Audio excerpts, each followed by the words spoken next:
Okay, so we're placing our bets on what song Kendrick Lamar is opening up the Super Bowl with. What are you thinking? I mean, I think the first one would probably have to be Humble. You know what I mean? I don't think he's just going to go off the rip and play Not Like Us, like right off the bat. You know what I'm saying? But Humble is a good one because it very much has like that sports anthem-y type feel. That one, or I think All Right. I think All Right is gonna start it off, but like no like beat bed or anything. It's just gonna be him like rapping at first, and then it's gonna like the actual instrumental is gonna come in. How many times do you think he's gonna play Not Like Us though? Ooh, I mean, what Super Bowl number is this? Like 50 something, right? No, this is like 60 something. I don't know. He might not do it 60 times. As you can tell that we're clearly like bandwagon fans for our team, low key. But like I think it's gonna be such a good Super Bowl halftime performance. I think so maybe too. he might bring out Lil Wayne. I don't know for sure, but I think he will. Yeah. I don't know. All I know is I'm going to be rocking my jerseys, you know what I'm saying, from Van Day Nation. That's all I'm saying. They're going to hook you up for the Super Bowl. They're going to hook Jackie up for the Super Bowl. Whatever your team is, if you're a bandwagon fan or whatever, like just go to Fan Day Nation, at Fan Day Nation, and pick whatever jersey for whatever team is going to be in the Super Bowl. Kamusta na kayo? Hola, hola, everyone. What's up, everybody? My name is Nico Blitz. And I'm Jackie Ramirez. And we're having to reintroduce ourselves because we've been gone for so long. I know. I'm sorry, Mexipino family. We've been gone for so long, but we are here back in the flesh, post everything Mexipino Food Fest. And to be honest, that's literally why we have been pretty absent from the podcast. Yeah, we've been MIA, so we're really sorry about that. But, you know, at these food fests that we've been throwing, we have met a lot of our listener family. Yes. And we are extremely grateful for you guys. Yes. It's been such a whirlwind of like bringing together the communities, the Mexipino community, and just realizing like how much harder we want to go with not only just the food fest but the podcast as well. Yeah, it never like ceases to amaze me, right? Because I think, you know, Jackie and I, we live very busy lives, and with the podcast, it was so cool to get people coming up to us and saying like, hey, like, the only reason why I know about this food fest is because of the podcast. You know, we see the posts on the podcast. We obviously have talked about the Mexipino Food Fest on the podcast, and you know, the community, like, it ranges, man. Like, it's Mexipino people for sure, but it's people who are Mexican who relate to the Filipino side, and Filipinos who also relate to the Mexican side. Yeah, it's a beautiful thing to see all these communities like come together, and even people outside of like the Mexican and Filipino community too pull up and support because their friends or part of their family are maybe Mexican, maybe Filipino, you know? Yeah, it's kind of like an excuse to like... It's like an excuse event for people to like get to know like their friends or, you know, other family members like culture. 1,000%. In San Diego, there was like a group of friends that like, you know, it ranged from like Mexican, Filipino, white, black. Like it was a whole mixture of a group of friends. And I was like, this is so amazing. Like it's really awesome to see that. Just it's bringing together everybody. So we have a lot of things planned for 2024. I don't know if we're going to do one more for this year. I don't know. We'll see. But well, you meant 2025? 2025. My bad. 2025. I forget what year we're in. But I don't know if we're gonna do one more this year. But 2025 is gonna be looking really good. Yeah, it's gonna be looking really good. Most definitely. You know, speaking about bringing together the communities, I think that when we talk about the overall community, we forget to talk about the micro communities, and what I mean by that is like the communities like within our own households. And what Jackie and I have found through the food fest, and you know, the main thing that we want to talk about today is really just you know, the conversation of support from family members and what that really looks like. I think like we've seen so much support on our end, whether like it was right off the bat or like gradually or just, you know, like all at once that we saw like with our respective like careers. Our families are very much involved in our lives and what we do, and we're extremely grateful for that. But I think like a lot of times like Latino households, there's envy. Like it's very much that like you have you know, it could be your parents that are envious of you, or like a tia, which more than likely it is like half the time, you know. Yeah. That like a lot of Latino like families just have this weird envy type like mentality. And you're talking about like envy because of like the positions that you're in, like in terms of your career? Yeah, I have a feeling now, like with like millennials and Gen Z, millennials and Gen Z, like I feel like we get a lot more of the envy from like, you know, either our parents or our tias and our tios, because, you know, and not to say that like, you know, that's my experience, but it's just typically an experience where, you know, like these people that are supposed to be your support system, they see that, you know, you are in a better situation, and we as Latinos sometimes tear each other down. We are so quick to tear down our very own people. I see what you mean, because I mean, if you think about like the reality of like the struggles, right? Like, you know, your family, they crossed the border from Mexico to the United States. So that was something that, let's just say, your grandpa like really had to deal with, and even your mom, right? Yeah. So then, you know, being in like their teenage years, like having to do that, like they're not growing up like how we are, where I mean, we literally have a TV in the other room. Yeah. You know, we're like eating cereal. You know, we're going to school. We're doing all the regular like Mexican American or Filipino American stuff. Yeah, and like, you know, my mom came here, like she crossed over twice, you know, and she was just a kid, you know, like she was just a kid, and it was like it's insane to think that like my mom had to go through these like traumatic events just to even get here, you know. But I truly, like, there's a saying that goes, a Mexican's biggest hater is another Mexican. Whoa, I didn't know that was a thing. Yeah, it's because like I said, we're so quick to like push down our people when we see someone doing good, or when we see someone that has maybe an opportunity, or someone who might get to a certain like stature in life that, you know, someone is already at. Then like it's like, no, I'm gonna keep you down there, because I don't know what it is. I just grew up, you know, like that, and especially in this industry too, like I've experienced that. It's just it's like a weird thing that within the Latino community. Yeah, I totally get that. I mean, I feel like for Filipinos, more or less, like the envy or the jealousy comes out in a more like joking matter. You know what I mean? So so like for example, right? Like if, I mean, you know, as you get older, right, you start to like get a lot of like the baby fat and whatnot. So then like when I was young, I used to just be super freaking skinny. And so whether it be like my grandparents or like my aunties and uncles being like, you're so skinny, you need to eat more. I'm just like, are you just jealous of my figure, or like what? No. But, you know, I think even when it comes down to like my mom, right? Not to say my mom is like envious of like what I am currently doing or anything, but, you know, growing up, I will be damned every time I heard like, you know, we didn't get that sort of life like when we were growing up. Like grandma and grandpa were so strict with me. The fact that you get to go out and do this and do that, like when you're a teenager, like I'm letting you do a lot more things than you think. And I'm just like, okay, but this is also a different time and also a different situation, you know? Yeah, I think like now I realize it, like when my parents would say stuff like that, that it's just kind of like, okay, like you're being a parent now. She's like okay, boomer. Yeah. But like at the same time, I'm very fortunate and blessed that like my parents never, like when it came to my career, at least they were never like, no, you shouldn't do that, or no, you should do something else. Because honestly, I don't even think my parents knew what the hell I wanted to do. Like really? I don't think they, like, I've never really talked to them about that. I don't think that they knew like what I wanted to do. They were just kind of like, well, we know Jack's going to school right now. But like, for what? Like, I don't think I ever told them.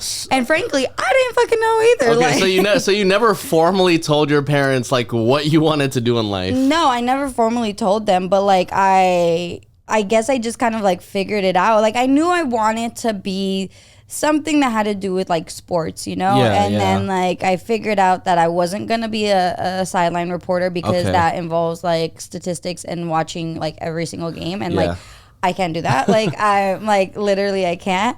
Because and then like I was just like, okay, well, I love to be like in the know of things. I love to know like I like more of like the entertainment side of it, like, you know. So when I found out what that looked like in sports, I was just like, okay, maybe I'll go into that way. Yeah. And I've always like heard, you know, like radio growing up. I always listened to like Howard Stern going to like high school. I always listened to El Cucuy en la mañana, like with my grandma. It was always around me, you know. And hip hop and rap and R&B was such a big part of my life because that's what my tia listened to, my brother. And so I guess I inherently, without really knowing, just found my path. Yeah. Without like ever even telling my parents, because I still think they had no clue to what I was doing. Well, and I think the scary part of it, like coming from, you know, like, I mean, I'm not a parent, but like if I were to put my shoes in like my parents' perspective or your parents' perspective, it's like when you come up to us and it's like, oh, I'm trying to, you know, have a career in radio. It's kind of like, well, what does that look like? Do you start on radio in day one, and then are you guaranteed to become a jock in like 2 or 3 years, and then after that, like, you know, what does everything look like? What does the 401k look like? How much does it pay? Like, it is a job where there is frankly, a lot of uncertainty. Yeah, I think anything in the entertainment industry is like a job with uncertainty. Yeah, don't join it. You don't want to be here, y'all. You don't want these urban station struggles, man. Yeah, you don't want the constant rush of anxiety like every second of the freaking day. Literally, it's insane. Oh my God. I don't know. It's just like, it's very interesting how to like navigate as like millennial and Gen Z. It's very interesting how to navigate a world of literally your own when a lot of us are breaking into these new pathways of careers, of just ways of living and morals, because our parents are completely different from us. You know? And you know, I think if we were to talk about it from like a generational aspect, right? Like, you know, my mom always jokes all the time that, you know, I currently don't have a 401k, but I do have like my investments going and whatnot. Like, shout out to Acorns. This is not a sponsorship. I'm just saying that's what I use. But where was I going to go with this? So I know, right? Yeah. But, you know, our parents, they grew up in that world of like, you know, by the time you're like 18, maybe even 20, 24, like, you're married, you have a kid, you already have a job, and then your 401k is already set up. You retire by 60, and boom, like, you know, your life just flashes before your eyes type of situation. Whereas for us, being like millennials / like Gen Z, we have a lot more creative pathways for our careers, right? Yeah. Like, jobs are literally popping up like all the freaking time. And you know what too? I think a lot of us create our own jobs, like us millennials and Gen Z. We create a lot of our own jobs where it's like, you never knew that this was going to be a job. You know, this job like didn't exist a year and a half ago. You know, exactly. This job didn't exist, let alone 10 years ago. You know, I mean, people are doing like, you know, if you want to call a podcast a job, right? If you want to call like social media management a job. I mean, we're watching Love is Blind right now, and there's literally content media strategist, and I'm like, okay, I have an idea of what that is, but like, you would never have guessed that would have been a job. Yeah, 1,000%. I mean, none of this like social media didn't exist, like, you know, when our parents were growing up, and it's insane to think about. But I think like now a lot of like Latino and Asian parents are shifting their trains of thoughts and like ways of thinking, because we are definitely the generations of like speaking up, speaking out, and being like, no, actually, like, you're wrong. And, you know, and maybe if you don't want to change your way of thinking, at least see someone else's point of view. Or if you don't want to fully support what I do, at least you can respect it. Okay, so is a promise ring just a cop out to stall a wedding proposal? After being together with the person for like maybe 5 to 7 years and you give them a promise ring, then that's like a cop out for sure. I can agree with that. I feel like at like 5 to like 7 years, you should probably already know, like, okay, do I want to like propose to this person? Whether like you're like high school sweethearts or like full grown adults, like I just want to know. I mean, I think promise rings are like super cool, like, you know, in the beginning, like nurturing stage of the relationship. But I mean, 9 times out of 10, let's say you don't even marry this person, right? Then it's like, what exactly did you promise? Okay, so wait, you keep looking at my ring because you gave me this ring. And I feel like this is like low-key, like a low-key towards me. I don't know. Not even. I mean, Nico Stones hooked it up, so you know what I'm saying? Yeah, I mean, like, I got this little bracelet for me too, but like to kind of match my ring. I've been gifted a promise ring before like our relationship, and thank God, like, that didn't work out, but like, I don't know. I just feel like sometimes when you're like young, it's like a promise ring is like, oh my God, you know? But as you're older, it's like, bro, you either give me an engagement ring or you don't. No, I get it. I mean, even when it came to like my career, right? Like my mom was involved in the sense of she was trying to push me in the right direction. Like, for those who don't know, when I was in college just trying to figure out what I wanted to do, my mom was like, well, I could definitely see you being like a newscaster, for example. Hi, my name is Nico Trianfonte on ABC7 type shit. And I'm just like, you know. So I took that route for a bit just to kind of explore it. I actually got into newspaper and whatnot, and I got into like the, you know, news anchoring, but I just kind of realized it wasn't necessarily my thing. I knew I liked to connect to the masses like at an almost like instantaneous rate, right? And so one thing led to another, and next thing you know, I'm DJing, I'm podcasting, we're throwing the food fest and whatnot. And to say that my parents were kind of skeptical about everything that I was doing that's kind of like a very like small fact. You know what I mean? It's a small way to put it because, you know, at one point it's like I graduate from college and then I get into radio where I was getting paid like minimum wage at the time, which was like $11 or $12 an hour. And so my mom would tell me like, hey, you know, like if it doesn't work out for you, maybe you can always like shift gears into something else. And something about that particular conversation, like I remember it to this day, it kind of triggered something in me. And it reminded me like, okay, well, am I going to fold or am I going to figure out how to make this work within the realm of everything that I love to do? Yeah. And that's what I ended up doing. It took some time for my mom and my dad to fully understand what I was trying to accomplish. But once they started to see like the positivity like come out from me, and frankly, they see that I'm actually able to afford rent and everything, they're just like, all right, cool. Like Nico's good and he's able to figure this out. Yeah. I think like for our parents, it's definitely just a learning as they go type of situation. And I think that's it for everybody, you know, just learning as you go. Like, you know, you bring up like, it's just, I think parents have such a funny way of thinking. And I truly think that like our parents don't shift their trains of thought until there's grandkids in the picture. Really? You think so? I think a lot of parents don't, like, we can say like, oh, my mom will never understand. Even like as adults, like our parents don't understand certain things. They don't shift their views certain ways and this and that. But I really think like our parents soften up once they have grandchildren, because now they can see like it's not just the world that I'm bringing my kid into. It's the world that I'm bringing my grandchild into. It's the world that, like, how do I want them to grow up? Because our parents aren't going to be here forever. Yeah. And they're not going to be able to see the world that, like, their grandchildren, you know, grow up in. So then do you see a shift in your parents' mindset when it comes to Isla? Oh, your 1,000%. 1,000%. Like, my niece is allowed to, like, scratch up the wood floors, the hardwood floors in my parents' house.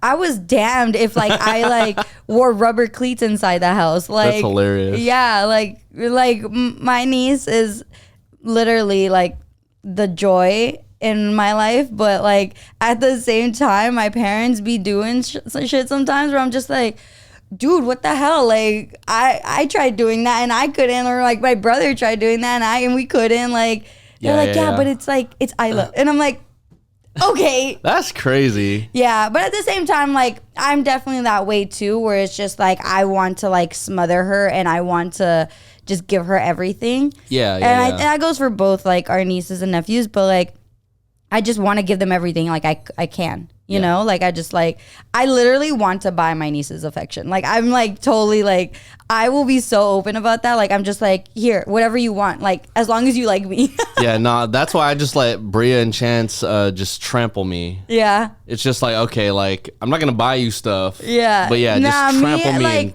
destroy my body. Like it's just funny because like I would love like I love to play with my niece too, obviously, but like if she's like wants something, she's like, yeah, like da, da, da. I'm just like if she wants something, I'm like, just get it, go, it's fine, like okay. You know, like if I could like be like a playmate for her and like be like, you can get it when you're with me, like yeah, I'm the ultimate Tia in my head. Like, I'm like, yeah, I'll be the cool, like, Tia. Yeah. And I think, you know, like... No disrespect to her other Tias. I love you guys, too. Yeah, right. But I think, you know, in a sense, like, kind of being, like, the cool Tia, the cool uncle, cool auntie, or whatever you want to call it, I think that builds a lot of trust when it comes to the support system for, like, later down in life, right? Yeah. So, like, for example, like, my Ata Ashley... Like, she and I are super close. Even, like, me and my Kuya Mike, like, we're super close. And, you know... I think over the years, just having conversations with them and like trusting in what they say and the guidance that they've given me, it's allowed me to be a lot more level-headed when it comes to my own personal decisions. Yeah. You know, like kind of like, how is this going to affect like my family situation, you know, if I make this decision right now? Yeah, I feel like I am at a point in life where I've become like one of my tias. Where like shout out to my tia Steph. Like she literally was and is my ride or die like growing up, where I would tell her everything and anything, and I am so surprised that sometimes she didn't rat me out to my mom. Or maybe she did and she talked my mom down from things, but like I don't know that, but she would always offer advice to me. She would always be there for me. And I feel like I have inherently adopted that for my younger cousins, you know? And not that I don't mind it or that they need it or whatever, but I feel like I am very much a person where it's like, hey, you need someone to talk to, or hey, you need someone to help you when you're in trouble. Yeah. I can be that person. Well, that's why the support definitely comes from day one, and you know, support doesn't come from a monetary obligation to somebody else. It really could just come from conversations and or just listening. Yeah, literally just listening. I mean, you know, again, my Ata Ashley and my Kuya Mike are some of the biggest role models in my life. Shout out to Kuya Mike especially. Kuya Mike is gonna love this. He is gonna eat this shit up. But you know, just seeing what they did, whether it be something positive and I could take from it, or something where you know they had to learn and I also had to learn with them as well. Yeah. Mm-hmm. You know, but the fact is we're close. Yeah. And over the years that hasn't changed. Hence and therefore, I take their words seriously and I take their considerations seriously because it's only gotten me to where I currently am today. And that support, again, it's not monetary. No. It just came from countless conversations and just true bonding between people. Yeah, and I think even with our food fest, that's where, you know, when our families offer to help and take the trash out, you know, or just help. We're hey, I know you guys are busy, but I see this happening and I'm gonna go do it for you guys. And we don't ask them, or we don't feel obligated to be hey, we should you know, pay so and so because they helped us, you know. It was just that genuine support from our families. Yeah. And I think a lot of Latino and Asian families still have a lot to do. Don't get me wrong. I feel with certain families that you know, they are you know, they offer that support. I feel there's so much room to still grow within our communities. Yeah, for sure. I mean, I would say coming from a Filipino household, you know, the support to like help out, like whether it be at like a family party, for example, and everybody needs to clean. Everybody definitely plays their part. You know, I'm gonna call someone out. My Uncle Joe, when he first came to like family parties, he would like low key leave early so he didn't have to clean up. That's crazy. Hey, I'm not gonna lie, that's low key me too. That's crazy. No, like. See, he's gonna like see this and he's gonna be like, no, I didn't. Like we would just have to leave. Oh, see, no, he's we caught you on that once. Nah, but see, like the thing is, like when you're leaving like a Filipino or Mexican, like, you know, family party early, right? It's like a couple things happen. One, if you come with the Tupperware, you can leave with the baon for tomorrow. Okay, you feel me? Like you can leave with all the food that you want, and you make sure that you have enough food at least for yourself, right? Yeah, true. And you know, you might want to avoid a couple cleaning situations here and there. That's crazy. But you did help clean up the dishes. You made the food get out a lot faster. Yeah, but you didn't fucking wash the dish. yeah. But you helped the food get out faster. You're dumb, but yeah, I think that's what it like. I think ultimately, like, support, it just means everything, you know? And I think the ultimate support that, you know, Jackie and I have been able to give to not only the Mexipino community like yourselves, but also to our individual families as well. Like, I think it's a beautiful thing where back in Sacramento for our Mexipino Food Fest, I don't know if y'all know, but my sister Sabrina is a fire chef. And so we gave her a platform to basically sell adobo tacos and sinigang tacos and garlic rice, and that was literally her entire menu. Yeah. And she sold out within the 8 hours. Actually, out of the 8 hours, she sold out in like 6 hours. So shout out to Sabrina. Yeah, we're really super proud of her. And then like with the San Diego one, like, I mean, I've not just the San Diego one, like my brother and my sister-in-law are very much a part of the Food Fest team.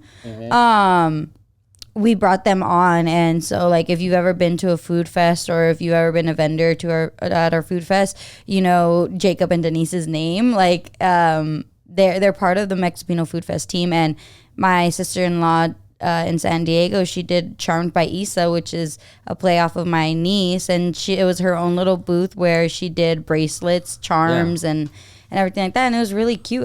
She had a really cute setup. Yeah. I very much liked it, and it's cool because, you know, we're enabling our family members to become solopreneurs, entrepreneurs in that sense, right? Because again, like 20-30 years ago, like our family members didn't know how to become an entrepreneur or like really know how to like own a business, or exactly, the steps to do. So, you know, just enabling them to do something that they were even like interested in, like it definitely brings my heart a lot of joy. And in a sense, it's like the support that our family members that they've given us over the years, we are giving that support back finally, is at least how I feel, you know? Yeah, 1,000%. Like I feel like this is a way for us to, like you said, just give that support back to our families that we've been getting now for the past, like, I mean, we've been getting it our whole lives, but more so like now with our own like business these past few years. So exactly. So, you know, shout out to our family for supporting the Mexipino Food Fest. Shouts out to you guys, our listeners, supporting the podcast and the Food Fest as well. Like Jackie said, we have a lot more planned for 2025. The podcast will be a lot more consistent for the remainder of 2024. Yes, and we will be working very hard on getting, hopefully, the scholarship, the Mexipino scholarship. I don't even think we've announced that on the podcast. Have we? I don't even think so. Okay, so let me tell you guys what that is. Speaking of support, we are starting the Mexipino scholarship. So that is going to be a scholarship to further the education of a Mexican, Filipino, or Mexipino student.